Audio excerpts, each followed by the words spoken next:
ഇവിടേൽ അമേരിക്കയിൽ വളരെ നിർണായകമായിട്ടുള്ളൊരു മീറ്റിംഗ് ആണ് ഇന്നലെ നടന്നത്. ആ മീറ്റിങ്ങിൽ ഏതാണ്ട് 50ഓളം രാജ്യങ്ങൾ പങ്കെടുത്തിട്ടുണ്ടായിരുന്നു.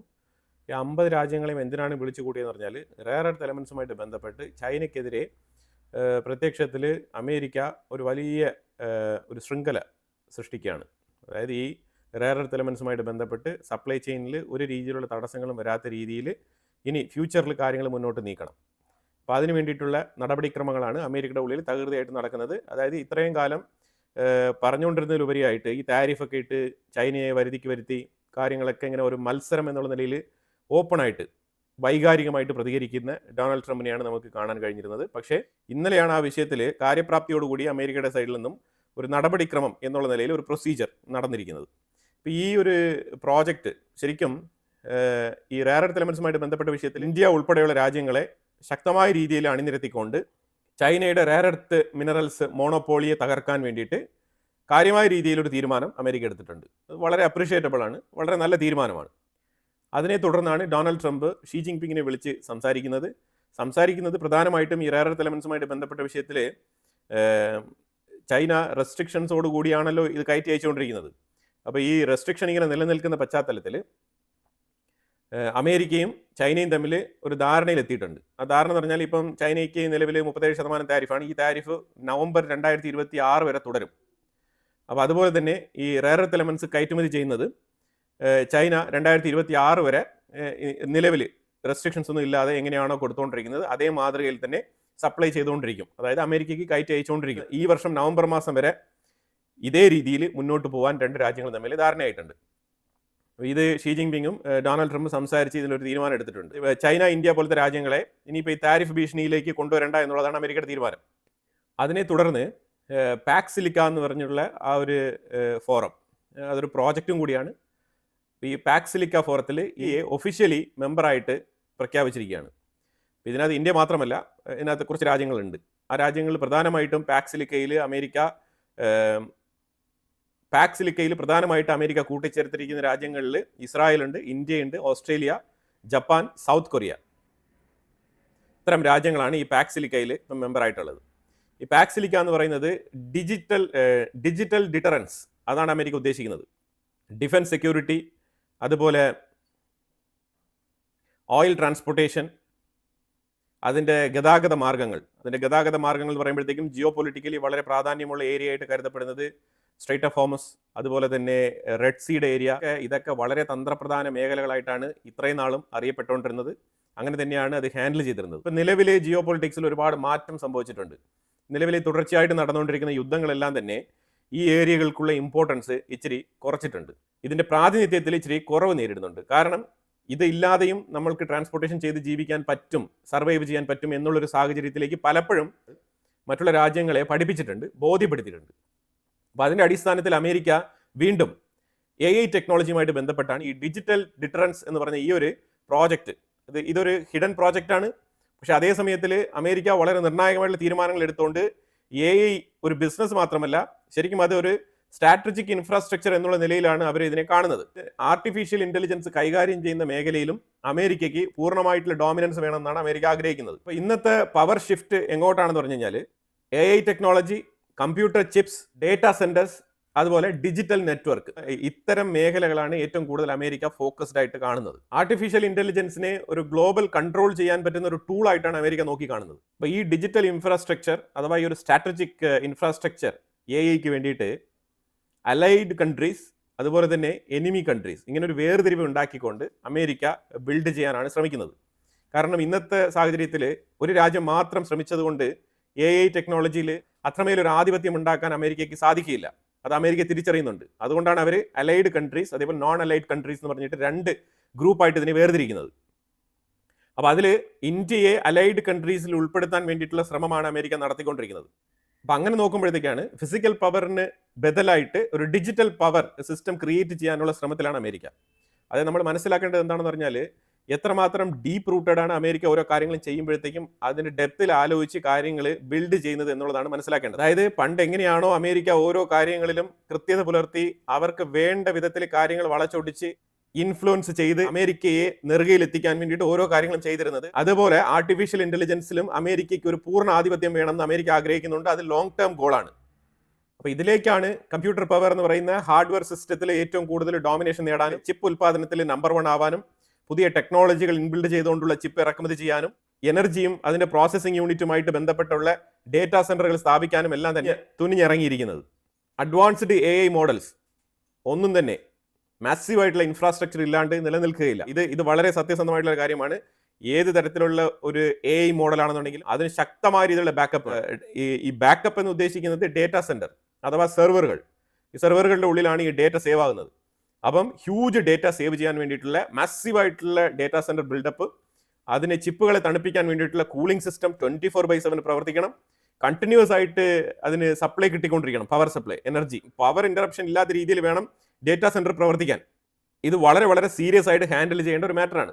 ഇതിന് പുറമെയാണ് സെക്യൂരിറ്റി കൺസേൺ ഒക്കെ വരുന്നത്. ഈ സെക്യൂരിറ്റി കൺസേൺ എന്ന് പറഞ്ഞു കഴിഞ്ഞാൽ ഇപ്പൊ നിലവിൽ നടന്നുകൊണ്ടിരിക്കുന്ന യുദ്ധങ്ങളുമായിട്ട് ബന്ധപ്പെട്ടാണ് അമേരിക്ക ഇതിൽ നിന്നും പഠനങ്ങൾ നടത്തിക്കൊണ്ടിരിക്കുന്നത്. ഇപ്പോൾ ഈ AI ടെക്നോളജിയുമായിട്ട് ബന്ധപ്പെട്ട് ഇസ്രായേലിന് വളരെ നിർണായകമായിട്ടുള്ള സ്ഥാനമാണ് അമേരിക്ക കൊടുത്തിരിക്കുന്നത്. അതിന് പ്രധാനപ്പെട്ട കാരണം വർഷങ്ങളായിട്ട് യുദ്ധം നടത്തി അതിൽ AI ടെക്നോളജി ഇംപ്ലിമെന്റ് ചെയ്തുകൊണ്ടുള്ള എക്സ്പീരിയൻസ് ഇസ്രായേലിന് വളരെ വലുതാണ്. അതിലുപരിയായിട്ട് ഇറാന്റെ ഉള്ളിൽ ഇപ്പം നിലവിൽ നടന്ന പ്രൊട്ടസ്റ്റ് വരെ അമേരിക്ക പഠനവിധേയമാക്കിയിട്ടുണ്ട്. റഷ്യ ഉക്രൈൻ യുദ്ധം ഒരു പഠനവിധേയമാക്കിയിട്ടുണ്ട്. അപ്പോൾ ഇവിടെയെല്ലാം തന്നെ AI ടെക്നോളജിയുടെ ഇംപ്ലിമെന്റ്, ഇവിടെയൊക്കെ AI ടെക്നോളജിയുടെ ഇൻഫ്ലുവൻസ് എത്രമാത്രം ഉണ്ട് എന്നുള്ളത് വളരെ ഡീറ്റെയിൽ ആയിട്ട് പഠനം നടത്തിക്കൊണ്ട് അതിനെ ഒരു എക്സ്പെരിമെന്റ് ബുക്കായിട്ട് തന്നെ കണക്കാക്കിക്കൊണ്ട് അതിനെ ബേസ് ചെയ്ത് ടെക്നോളജികൾ ഡെവലപ്പ് ചെയ്യാനുള്ള തത്രപ്പാടിലാണ് അമേരിക്ക. ഒരു സൈഡിൽ യുദ്ധം നിർത്തുമോ ഇല്ലയോ എന്നുള്ള മറ്റുള്ള തലങ്ങളിലേക്കുള്ള ചർച്ചകളും വാർത്തകളൊക്കെ നടക്കുമ്പോൾ അതിനെ ഉപയോഗിച്ചുകൊണ്ട് എങ്ങനെ കാര്യപ്രാപ്തിയോടുകൂടി നമുക്ക് AI ടെക്നോളജി വികസിപ്പിക്കാം എന്നുള്ളതിലാണ് അമേരിക്കയുടെ ചിന്താഗതികൾ. ഇതിനെ ഫോക്കസ് ചെയ്ത് ഇതിനെ നിരന്തരം സ്റ്റഡി ചെയ്തുകൊണ്ടിരിക്കുന്ന അമേരിക്കൻ കമ്പനികൾ വേറെയുണ്ട്. അപ്പോൾ അതുകൊണ്ടാണ് അവർ പറയുന്നത് അഡ്വാൻസ്ഡ് AI മോഡൽസ് ഉണ്ടാവണം എന്നുണ്ടെങ്കിൽ മാസീവ് ആയിട്ടുള്ള ഇൻഫ്രാസ്ട്രക്ചർ ബിൽഡപ്പ് വേണം എന്നാണ് പറയുന്നത്. വാഷിംഗ്ടൺ എന്താണ് യഥാർത്ഥത്തിൽ ലക്ഷ്യമിടുന്നത് പറഞ്ഞാൽ global power in AI technology. അതാണ് അവർ ലക്ഷ്യമിടുന്നത്. AI ടെക്നോളജി ഒരു പക്ഷേ വികസിക്കാതിരിക്കാം, അതൊരു ബബിൾ ആവാം. എന്നിരുന്നാലും ഏതെങ്കിലും ഒരു പുതിയ ടെക്നോളജി വരുന്നെങ്കിൽ അതിൽ അമേരിക്ക നമ്പർ 1 ആകണം എന്നുള്ളതാണ് അമേരിക്കയുടെ താല്പര്യം. അപ്പോൾ ഈ ഒരു AI ടെക്നോളജിയുമായിട്ട് ബന്ധപ്പെട്ട വിഷയത്തിൽ അമേരിക്കയിൽ ഒരു പുതിയ ഫോർമുല രൂപീകരിക്കുകയാണ്. ആ ഫോർമുലയിൽ പ്രൈവറ്റ് കമ്പനികൾക്ക് വലിയ പ്രാധാന്യമുണ്ട്. പ്രൈവറ്റ് കമ്പനികളെ ഈ പ്രോജക്റ്റിൽ ഇൻക്ലൂഡ് ചെയ്യുകയാണ്. അതുപോലെ യൂണിവേഴ്സിറ്റികളെ ഇതിൻ്റെ ഉള്ളിൽ ഇൻക്ലൂഡ് ചെയ്യുകയാണ്. അതായത് പഠിച്ചിറങ്ങുന്ന കുട്ടികളെ ഇമീഡിയറ്റ് ആയിട്ട് തന്നെ ഈ ഒരു AI ടെക്നോളജിയുമായിട്ട് ബന്ധപ്പെട്ട വിഷയത്തിലേക്ക് എൻഗേജ് ചെയ്യിപ്പിക്കാൻ വേണ്ടിയിട്ടുള്ള ഈ വർക്ക് ഫോഴ്സിൽ ലിങ്ക് ചെയ്യാനുള്ള ഏർപ്പാടാണ് ഈ യൂണിവേഴ്സിറ്റികളെ ലിങ്ക് ചെയ്തിരിക്കുന്നത്. കാരണം അവിടെ ഒരുപാട് റിസർച്ച് ഫെല്ലോസ് ഉണ്ട്. അവരുടെ ഇടയിൽ ഒരുപാട് ഇന്നോവേഷൻസ് ക്രിയേറ്റ് ആവും. ഫോർ എക്സാമ്പിൾ അമേരിക്കയിൽ ഇപ്പം റൺ ചെയ്തുകൊണ്ടിരിക്കുന്ന ഫേസ്ബുക്ക് 4 സ്റ്റുഡൻസ് ചേർന്ന് തട്ടിക്കൂട്ടി ഉണ്ടാക്കിയ ഒരു പ്ലാറ്റ്ഫോമായിരുന്നു. അത് ഡെവലപ്പ് ചെയ്താണ് ഇന്ന് ഫേസ്ബുക്ക് എന്ന് പറഞ്ഞ് നിൽക്കുന്നത്. ഇതുപോലെ നമുക്ക് എണ്ണി പറയാൻ ഒരുപാട് പ്ലാറ്റ്ഫോംസ് ഉണ്ട് അമേരിക്കയുടെ ഉള്ളിൽ. അവരുടെ എഫേർട്ടിൽ രൂപം കൊണ്ടതാണ് ഇന്നത്തെ പല മാസ് റവന്യൂ പ്രൊഡ്യൂസ് ചെയ്യുന്ന കമ്പനികൾ, പല IT കമ്പനികളും. പ്രൈവറ്റ് കമ്പനികളെയും യൂണിവേഴ്സിറ്റികളെയും ഇതിൻ്റെ ഉള്ളിൽ എൻഗേജ് ചെയ്യിപ്പിക്കുക എന്നുള്ളത് ഗവൺമെന്റിന്റെ ഒഫീഷ്യൽ പോളിസി ആയിട്ട് മാറ്റാണ്. ഇത് ശരിക്കും ഏതൊരു മേഖല എടുത്താലും ആ മേഖലയിൽ ലോങ് ടേം ഡോമിനൻസ് ഒരു രാജ്യത്തിന് നൽകുമെന്നാണ് പഠനങ്ങൾ തെളിയിച്ചിരിക്കുന്നത്. ഈ മാതൃകയിലുള്ള പ്രോജക്റ്റുകൾ 2025 മാത്രം AI ടെക്നോളജിയിൽ $109 ബില്യൺ AI ടെക്നോളജിയിൽ മാത്രം നടന്ന ഇൻവെസ്റ്റ്മെന്റ്. ഇത് 12 times more than China, 24 times more than UK. ഇതാണ് മനസ്സിലാക്കേണ്ടത്.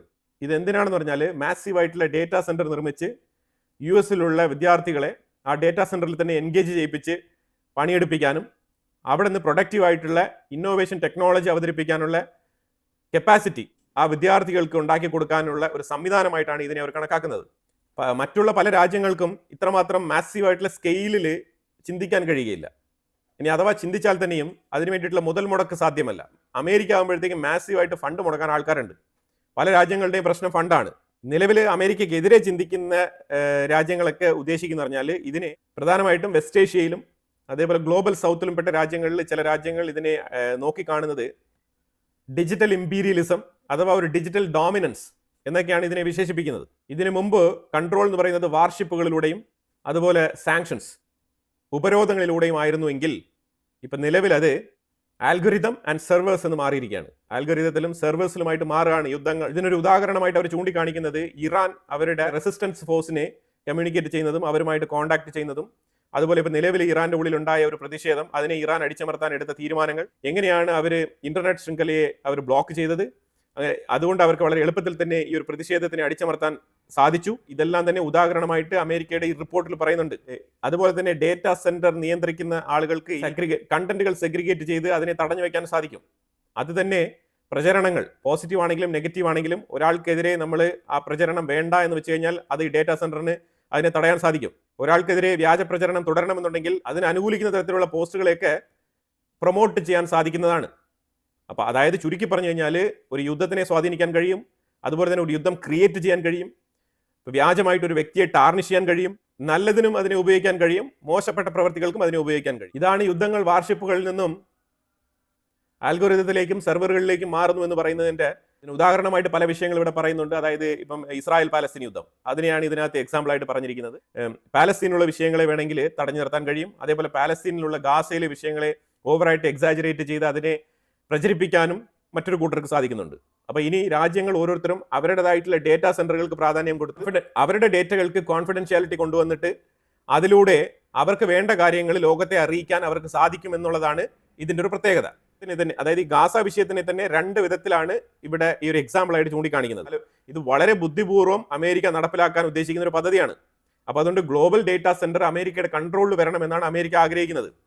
ഇത് ശരിക്കും പറഞ്ഞാൽ AIW ആമസോണിന്റെ ക്ലൗഡ് പ്ലാറ്റ്ഫോം, അതുപോലെ തന്നെ മൈക്രോസോഫ്റ്റിന്റെ അസൂർ എന്ന് പറഞ്ഞ ക്ലൗഡ് പ്ലാറ്റ്ഫോം, ഇതുപോലത്തെ ക്ലൗഡ് സർവീസ് ഉപയോഗിക്കുന്ന ആൾക്കാർക്കെല്ലാം തന്നെ ഇത് വളരെ വ്യക്തമായിട്ട് മനസ്സിലാക്കാൻ പറ്റുന്ന വിഷയമാണ്.